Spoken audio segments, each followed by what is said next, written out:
Hello दोस्तों, आप सभी का आशीष एसटी क्लास में स्वागत है। बेटा, हमने आपको पहले बताया कि डीएलएड के आप लोगों की डिमांड थी मैथ के सर। आज आपके मैथ के सर आ गए बेटा, तो आपकी क्लास चलेगी मैथ की। रितेश सर आपको पढ़ाएंगे। आइए सर।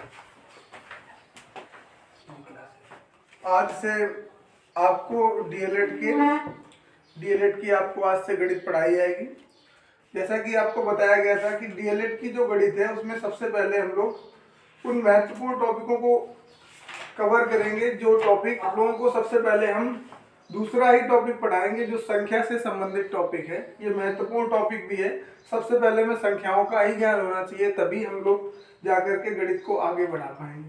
तो सबसे पहले हम लोग टॉपिक नंबर 2 पढ़ेंगे, चैप्टर नंबर 2, संख्या तथा संख्यात्मक बोध।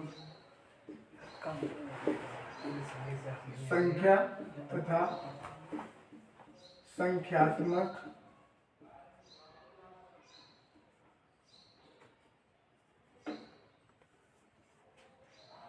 बोध।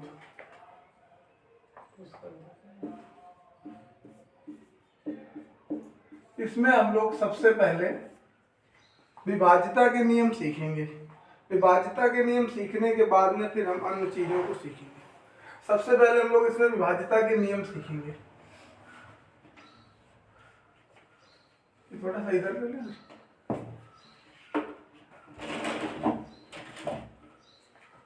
जैसे हम लोग सबसे पहले सीखेंगे 2 से विभाज्य का नियम। 2 से विभाज्य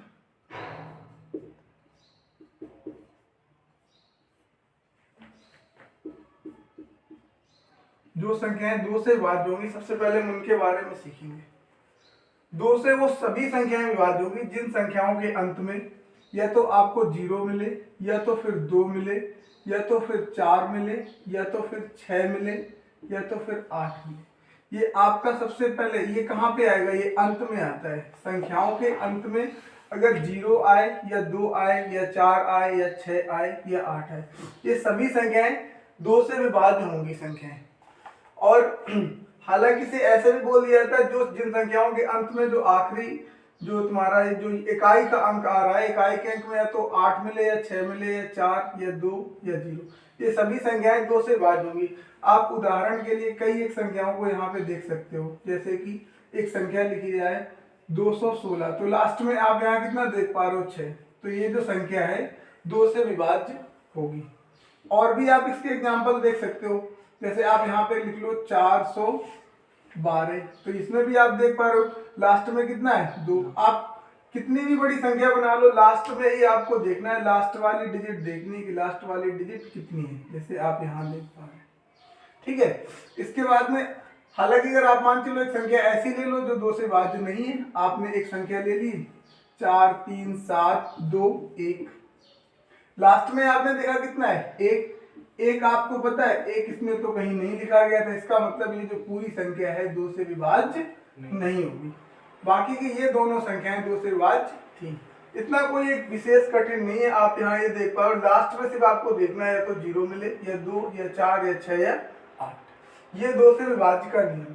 अब हम इसे देखो मेट देते हैं, आप इसे नोट कर लीजिए। और अब हम लोग 3 से विभाज्य का नियम देखते हैं।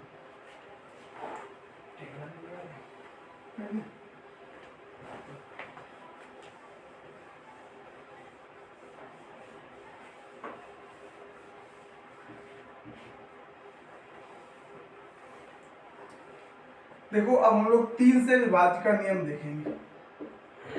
3 से विभाज्य,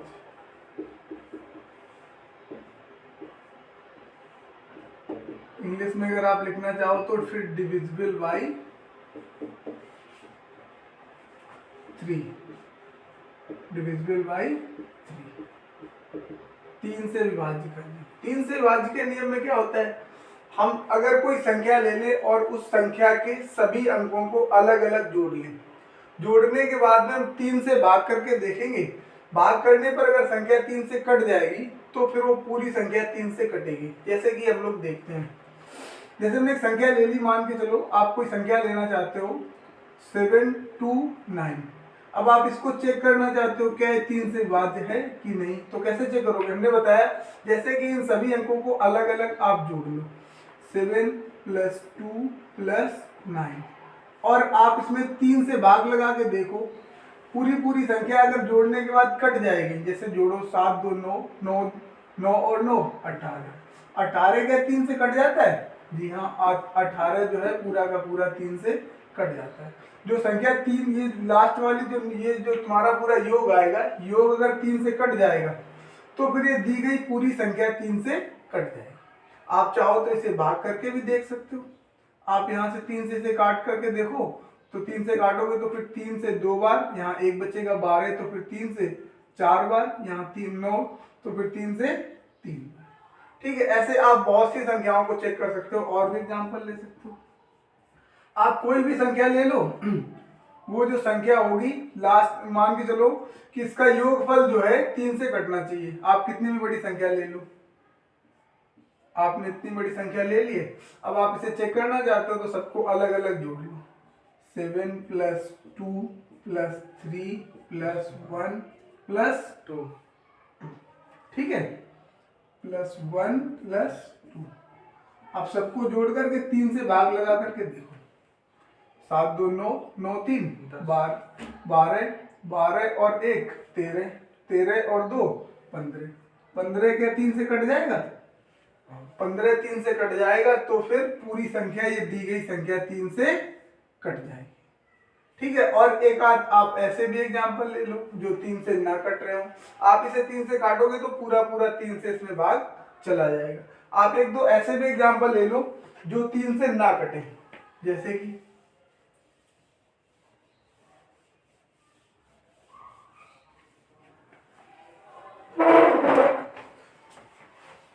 आपने एग्जांपल ले लिया, मान के चलो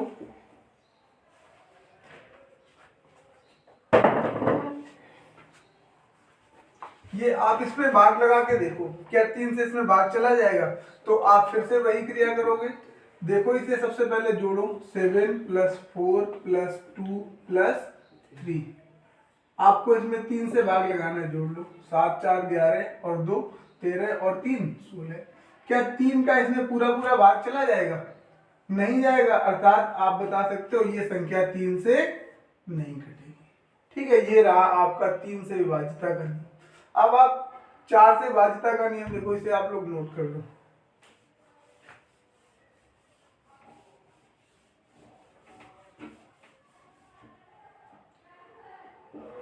चार से विभाज्य,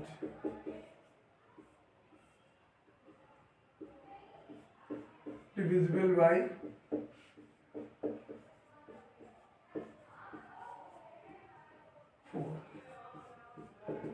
4 से विभाज्यता के नियम में आप क्या देखोगे? 4 से विभाज्यता के नियम में हम आखिरी छोर से देखते हैं, इकाई और दहाई के अंक को देखते हैं। अगर उसमें पूरा भाग चला जाएगा 4 से, तो फिर पूरी संख्या 4 से कट जाती है। जैसे हमने एक संख्या लिख ली, मान के चलो हमने एक संख्या लिख ली 1640, 1640। हमने क्या होता है, आपको सिर्फ एक काम करना है, क्या आप इसे चेक करना चाहते हो तो लास्ट के आप सिर्फ 2 ही अंक उठाओ, इकाई वाला और दहाई वाला। इसमें आप 4 से भाग लगा के देखो, क्या इसमें पूरा भाग चला जाएगा?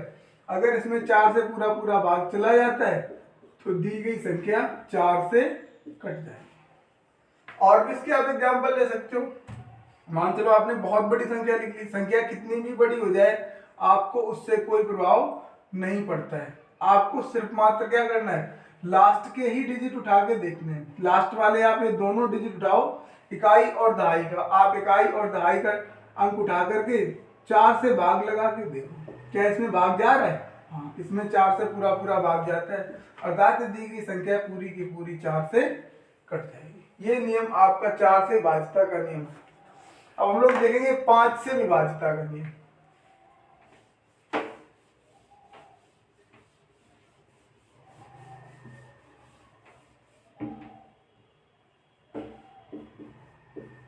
पांच से विभाज्य,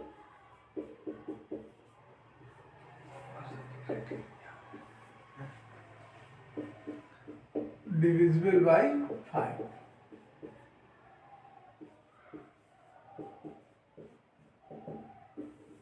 5 से विभाज्यता के नियम में क्या होता है, आपको सिर्फ इकाई का अंक ही देखना होता है। 5 से विभाज्यता के नियम में अगर इकाई के अंक में मतलब सबसे लास्ट में या तो अंत में आपको सिर्फ क्या देखना है, या तो आपको 0 मिल जाए या तो 0 ना मिले तो फिर क्या मिल जाए 0, या तो फिर क्या मिले 5, दो में से कोई एक मिल जाए, या तो 0 मिल जाए या तो फिर 5 मिल जाए।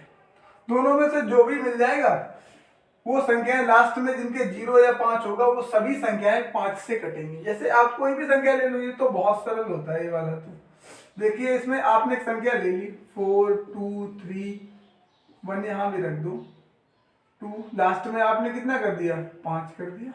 अब आपने लास्ट में 5 कर दिया तो आप क्या देख पा रहे हो, इस संख्या में अगर आप 5 से भाग लगाओगे तो लास्ट में आपने देखा क्या 5 है, तो पूरी पूरी संख्या 5 से कट जाएगी। ये बहुत सिंपल होता है। हालांकि लास्ट में 5 नहीं होता तो आप यहीं पे हटाकर इसमें 0 भी रख के देख लो। आप 0 भी करोगे तभी भी इसमें 5 से भाग दोगे तो पूरा पूरा भाग चला जाएगा। ठीक है, इसमें कोई विशेष बहुत बड़ा नहीं होता है। इसे हम लोग अब ज्यादा नहीं करेंगे, हम लोग 6 का देखेंगे पहले। ठीक है,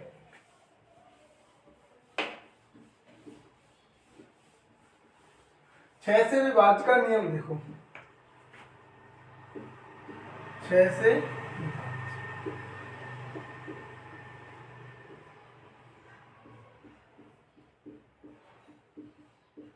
डिविजिबल बाय 6। 6 से भाज्य के नियम में क्या होता है, 6 से भाज्य का नियम बहुत सरल है। आपने इसका मान के चलो पढ़ लिया है। जो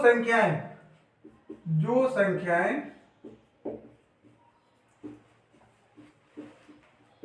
2 और 3, और मतलब यहां एंड से है, किससे, और का मतलब यहां पर एंड से है, मतलब दोनों से कटनी चाहिए। 2 और 3 दोनों संख्याओं से कटेंगी।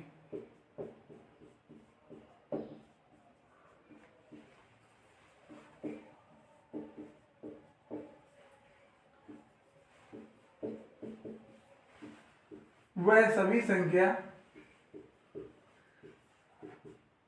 6 से भी कट जाएंगी।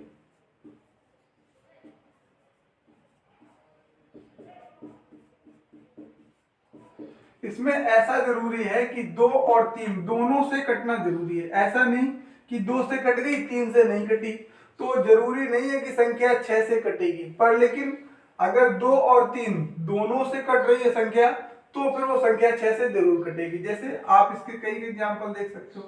जैसे मान के लो आपने एक संख्या ले ली, यहीं पे सबसे पहले 216 ले लिया। कितना 216। तो आपने सब तो नियम पढ़ लिए, 2 का भी नियम आपने पढ़ा, 3 का नियम भी आपने पढ़ा। 2 का नियम लगाओगे तो लास्ट में आप क्या देखोगे, सम संख्या। लास्ट में आप क्या देख पा रहे हो, सम संख्या 6 है, अर्थात आपको पता है कि ये संख्या जो है 2 से क्या हो रही है, कट रही है। 3 के लिए आप क्या नियम लगाओगे, 3 के लिए तो हमने बताया था सबको जोड़ लिया जाता है। तो 2 और 1 3, और 3 में आपने 6 जोड़ा है तो कितना हुआ 9। 9 तो 3 से कट जाता है ना, 3 से 9 कट जाता है, इसका मतलब ये संख्या 3 से भी कट जाएगी। और आपने देखा कि संख्या 2 और 3 दोनों से कट रही है, तो फिर आप ये कह सकते हो कि ये संख्या 6 से भी कटेगी। ठीक है। हालांकि अगर आप यहाँ पर इसका एक एग्जाम्पल देखना चाहो, अगर आप ऐसा सोचो कि भाई 1 से कट जाए 1 से ना कटे, तो फिर वो संख्या 6 से नहीं भी कट सकती है। जैसे कि इसका आप एग्जाम्पल और भी देख सकते हो। मान के चलो आपने एक संख्या ले ली 15, बहुत छोटी सी संख्या ले ली, सरल भी है। तो 15 जो संख्या है आपको पता है ये 3 से कट जाती है, 2 से तो नहीं कटती, 3 से कट जाती है। तो क्या इसमें 6 से भाग जाएगा, नहीं जाएगा, अर्थात संख्या भी 6 से नहीं कट सकती है। तो इसके लिए जरूरी है कि वो संख्या 2 और 3 दोनों से कटना जरूरी है, तभी जाकर के वो संख्या 6 से कट पाएगी। ठीक है। अब इसके बाद हम लोग 7 से विभाज्यता का नियम देखेंगे।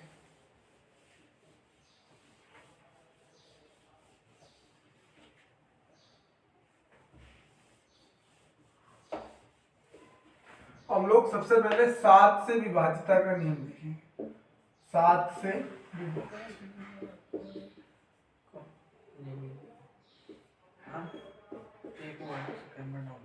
डिविजिबल बाय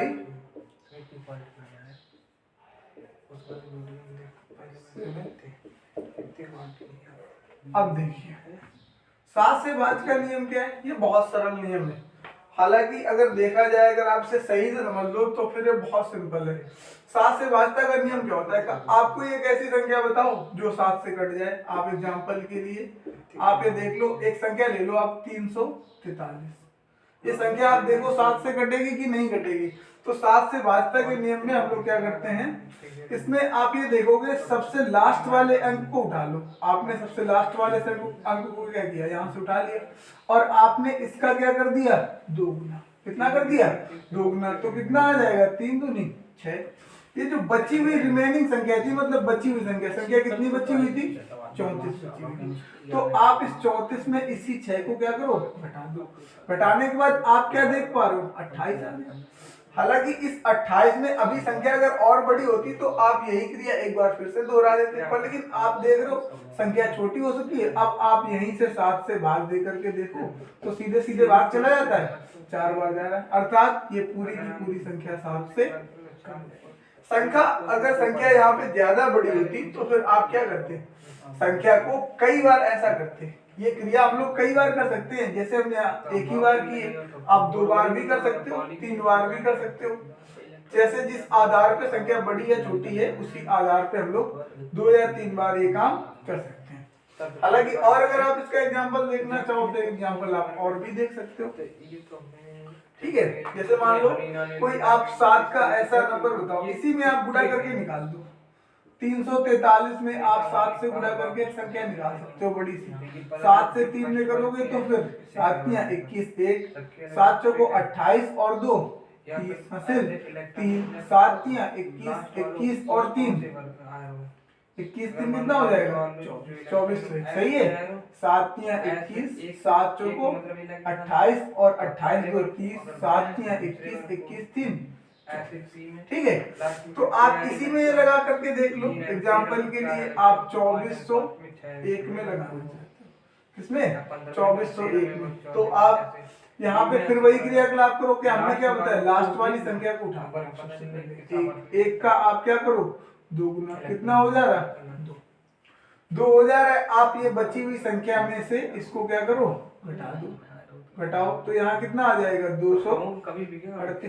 कितना, 238। तो अब ये संख्या है बड़ी दिख रही है, आपको 7 से काटने में थोड़ी सी दिक्कत होगी। तो आप क्या करोगे, आप इस संख्या को एक बार फिर वही क्रियाकलाप कर दो, मतलब इस 8 को उठा लो और इस 8 का आप क्या कर दो, 2 गुना। कितना हो जाएगा, 8 का 2 गुना करोगे तो 16। कितना बचा था, यहाँ पे रिमेनिंग संख्या हमारी 23 बची थी। 23 में आप ये 16 क्या करो, घटा लो। आप 23 में 16 घटाओगे तो 13 में 6 चले जाएंगे तो 7। कितना बचेगा, 7। और यहाँ 1 में 1 गया, 0 मतलब 7 ही बचा। 7 तो 7 से पूरा पूरा चला जाएगा यहाँ आगे ऊपर, अर्थात दी हुई संख्या 7 से कट जाए।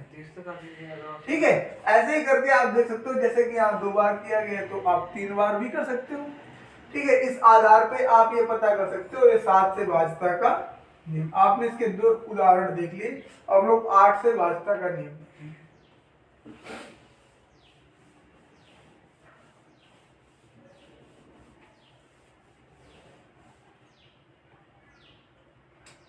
8 से विभाज्य।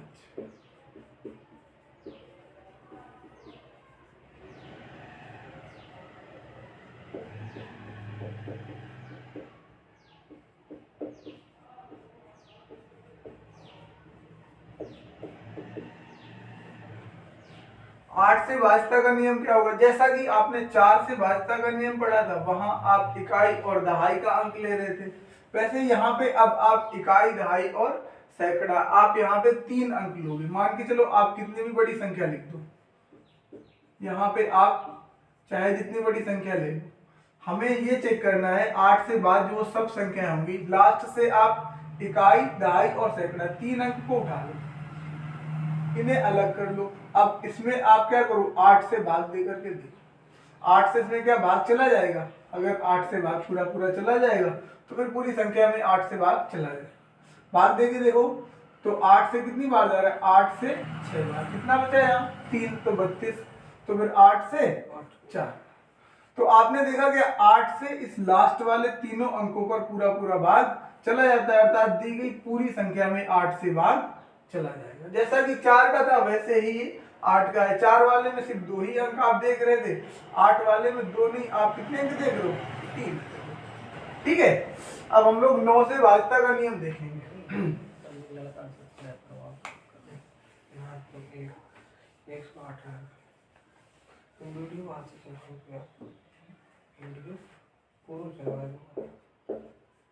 नौ से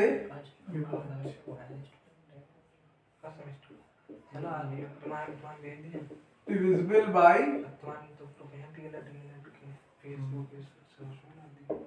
9। जैसा आपने 3 के भाजता के नियम में देखा था वैसा ही 9 के भाजता के नियम में भी होता है। और लेकिन आपने 3 में क्या देखा था? आपने सभी संख्याओं का अलग अलग योग किया था, योग करने के बाद में 3 से भाग लगा के देखते थे। अगर पूरा पूरा भाग चला जाता था तो फिर पूरी संख्या 3 से कट जाती थी। वैसे ही आप यहाँ पर क्या देखोगे, 3 का नहीं है 9 का नियम है, तो फिर 9 के लिए क्या हो जाएगा, आप पूरी संख्या को अलग अलग जोड़ लो। आप 9 से भाग लगा के देखो, जिन संख्याओं में 9 से पूरा पूरा भाग चला जाएगा जोड़ने के बाद में, अगर 9 का पूरा पूरा भाग जाएगा तभी वो संख्या 9 से कटेगी। कुछ लोग ये कह देते हैं कि जो 3 का नियम है वही नियम 9 का नियम है। ऐसा नहीं है, गलत हो जाएगा। 3 का नियम में 3 से भाग देते हो, 9 के नियम में 9 से भाग देते हो, जरूर नहीं है। हालांकि 9 और 3 बिल्कुल मैच नहीं करते हैं, कुछ तो अलग है ही, जैसा कि आप यहाँ पे देख सकते हैं। 3 के नियम वाले में 9 का नियम कई बार फेल हो जाता है। जैसे कि आपने 15 में भाग दिया, 3 से चला जाएगा, क्या 9 का भाग चला जाता है, 15 में नहीं जाता है। इसका मतलब जरूरी ये है कि फिर वो योग जो है 9 से कटना चाहिए। आप एग्जाम्पल के लिए इसके कई एक उदाहरण ले सकते हो, देख सकते हो। आप मान के चलो आप यहाँ पे एक उदाहरण लेना चाहते हो, ये उदाहरण आप हमने क्या बताया, आप इनको सबको अलग अलग जोड़ लो। जोड़ोगे तो फिर वही 7 + 2 + 9 + 6 + 3। यहाँ पे 9 से भाग जाना हो गया था, इस वजह से फिर से शुरू करना पड़ा। ये 9 से भाजता का नियम आप लोग शायद नहीं देख पाओ, तो यहीं से देख लो। 9 से विभाज्य कैसे, ये 9 से भाजता का नियम क्या हमने बताया था, डिविजिबल बाय 9। 9 से भाजता के नियम में हमने दोस्तों ये बताया था कि आप ऐसा नहीं कह सकते हो कि जो संख्याएं 3 से कटेंगी वो सभी संख्याएं 9 से कटेंगी। कुछ संख्याएं कट सकती हैं पर लेकिन सभी संख्याएं नहीं कट सकती। जैसे कि आप बहुत छोटा सा उदाहरण 15 को ही देख लो। 15 में क्या होता है, 15 3 से तो कट जाती है और लेकिन क्या 9 से कटती है, नहीं कटती है।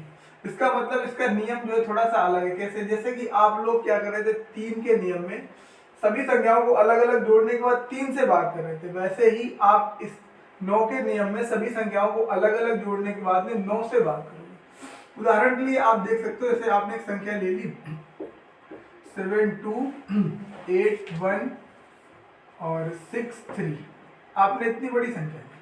अब इसमें आप क्या करो, आपको जोड़ना है और जोड़ करके 9 से ही भाग देना है। जैसे कि यहाँ जोड़ रहे हो आप 7 + 2 + 8 + 1 + 6 + 3, आप 9 से भाग करोगे। अगर 9 से भाग जाएगा तो पूरी पूरी संख्या 9 से कटेगी, नहीं तो फिर नहीं कटेगी। जोड़ लो, 7 2 9 9 8 17 17 1 18 18 और 6 24 24 3 27 27 क्या 9 से कटता है, हाँ 27 9 से कट जाता है।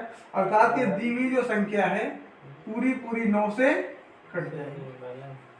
अगर ये योगफल 9 से नहीं कटता तो फिर ये संख्या भी 9 से नहीं कटती। पर लेकिन ये योगफल जो तुम्हारा पूरा योगफल है, ये जो योगफल है ये 9 से कट जा रहा है। 9 से कट जाने के कारण ये संख्या भी 9 से कट जाएगी।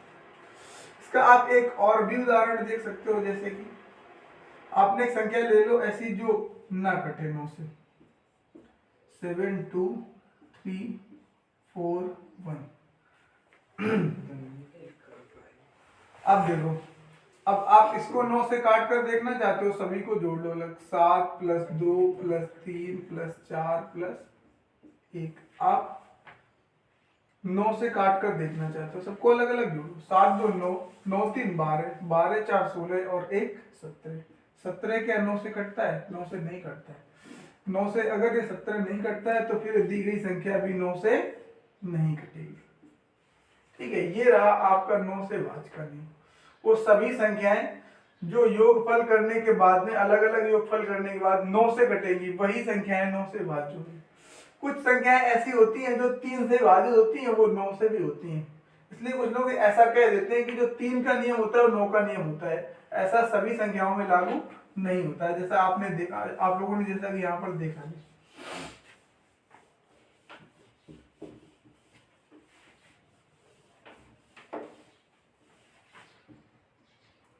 हम लोग देखेंगे 10 से भाज्य।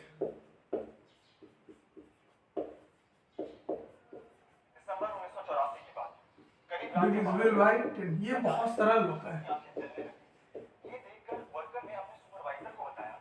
डिविजिबल बाय 10, इसमें क्या होता है, हमें अंत में सिर्फ, किसमें? अंत में, मतलब इकाई के अंक में।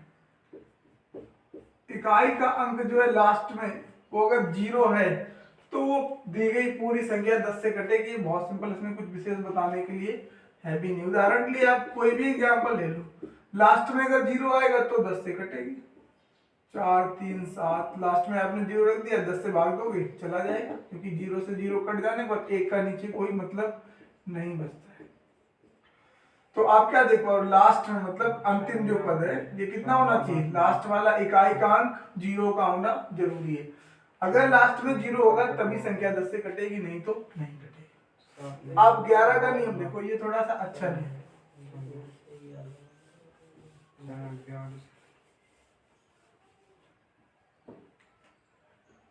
11 इसमें विभाज्य,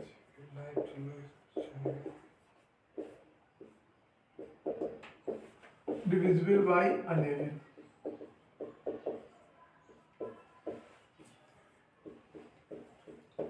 ये नियम थोड़ा सा अच्छा है। इसमें हम सम और विषम स्थान देखते हैं। सम और विषम स्थानों का योग करके हम लोग 11 से भाग देते हैं, या सम और विषम स्थानों का योग 0 आ जाए, या तो फिर 11 का कोई गुणज आ जाए, 11 या 22 या 33, इस प्रकार से कोई इसका गुणा जाए। जैसे कि एग्जांपल में आप देख सकते हो, आप कोई भी नंबर ले लो, इसका एक यही एग्जांपल ले लो 1 3 3 1।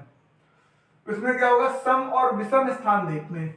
तो यहाँ पर विषम स्थान कौन कौन सा है? विषम मतलब पहला स्थान और तीसरा स्थान। ये कैसे स्थान है? विषम स्थान है। कैसे? और ये जो दूसरा, ये जो तुम्हारा दूसरा और चौथा स्थान है, ये दूसरा और ये चौथा स्थान है, ये आपस में कैसे हैं? ये विषम सम स्थान है। ये वाले विषम स्थान है, पहला और तीसरा, दूसरा और चौथा, ये सम स्थान है। तो हम लोग क्या करते हैं, इसका जो सूत्र बनता है, ये बनता है विषम स्थानों का योग, विषम स्थानों का योग और माइनस सम स्थानों का योग। 3 महीना पहले डालो, ये 0 आना चाहिए। अगर 0 ना आए तो फिर 11 या 11 का कोई गुणा जाए, 11 या 22 या 33 कुछ भी आ जाए। हालांकि यहाँ पे जो आप माइनस देख पा रहे हो, ये अंतर है।